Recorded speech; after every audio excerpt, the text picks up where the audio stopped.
आणि बारामतीमध्ये आज सुनेत्रा पवार उमेदवारी अर्ज भरणार असून उमेदवारी अर्ज भरण्याआधी अजित पवार सुनेत्रा पवार यांनी पुण्यामधल्या दगडूशेठ मंदिरामध्ये आरती करून दर्शन घेतले। महायुतीचे उमेदवार मोठ्या संख्येने निवडून यावेत यासाठी साकडं घातल्याचं अजित पवारांनी म्हटलंय। निवडणुका चांगल्या वातावरणात पार पडू दे असंही अजित पवार म्हणाले।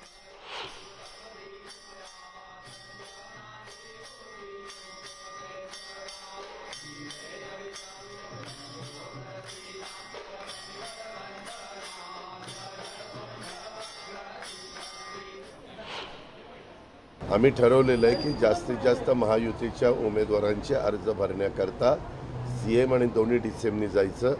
आज हा अर्ज भरल्यानंतर मी आणि डीसीएम सातारलाही जाणार आहे, सातारावरून सांगलीलाही जाणार आहे, उद्याच्याला धाराशिवला जाणार आहे। अशा प्रकारचं एकंदरीत आहे। शक्तिप्रदर्शन वगैरे नाही, जे काही आव्हान केलेलं आहे ज्यांना यायचं असेल त्यांनी त्या ठिकाणी यावं। बोलवणं तर सगळ्यांचं म्हणजे कामच असतं। उमेदवाराच्या वतीनं काम करणाऱ्या सहकाऱ्यांचा फॉर्म भरला जाईल आणि त्याच्यानंतर सभा होईल। सभा करून सगळे नेतेगण आपापल्या कार्यक्रमाला जातील। आचारसंहितेने घालून दिलेले जे काही नियम आहेत त्या आचारसंहितेचा कुठलाही प्रकारे भंग होता कामा नये याबद्दलची खबरदारी मी त्या बाबतीमध्ये घेत असतो। आणि ते एका छोट्या हॉलमधलं ते वक्तव्य होतं। मला सकाळी कोणीतरी सांगितलेलं होतं की समोरचे नेते राहुल गांधींनी असं अशा प्रकारचं आम्ही तुमच्या अकाउंटला लाख लाख रुपये खटाखट गरिबी हटाव। ते म्हणले खटाखट। मी म्हणलं कसा आमच्या ग्रामीण भागातला शब्द आहे, कसा त्याचा फार पुढे भाऊ करू नये एवढीच आमची विनंती। आज मोठा दिवस आहे आणि म्हणूनच आज गणपती बाप्पाचे आशीर्वाद घ्यायला आम्ही दोघंही आलो। आरती केलेली आहे आणि जनसामान्यांची सेवा करण्याची संधी दे आणि मोठा विजय लोकसभेच्या निवडणुकीचा आज अर्ज भरते आणि ह्याच्यामध्ये सगळ्यात मोठा विजय मिळू दे अशी देवाचरणी प्रार्थना केली आहे।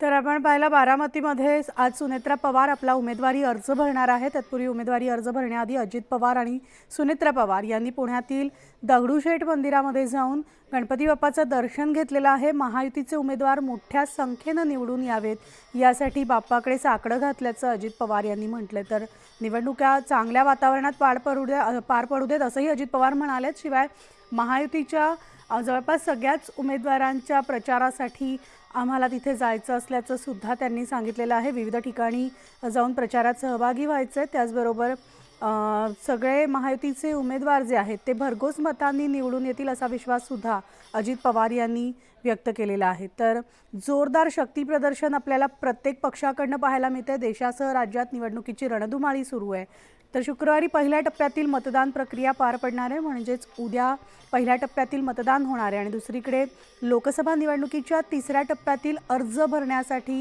उमेदवारांची लगबग सुरू झालेली आहे। निवडणुकीच्या उमेदवारीचा अर्ज भरण्यासाठी 19 एप्रिल म्हणजे शुक्रवार उद्याचा हा दिवस ही शेवटची तारीख असणार आहे तिसऱ्या टप्प्यातल्या उमेदवारांसाठी। त्यामुळे लोकसभेच्या तिसऱ्या टप्प्यासाठी 12 राज्यांमधील 94 मतदारसंघांसाठी 7 मे रोजी मतदान होणार आहे।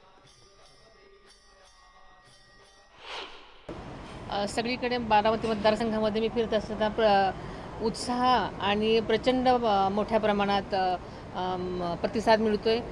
खूप लोकांच्या जिथे जाईल तिथे मोठ्या प्रमाणात स्वागत होते।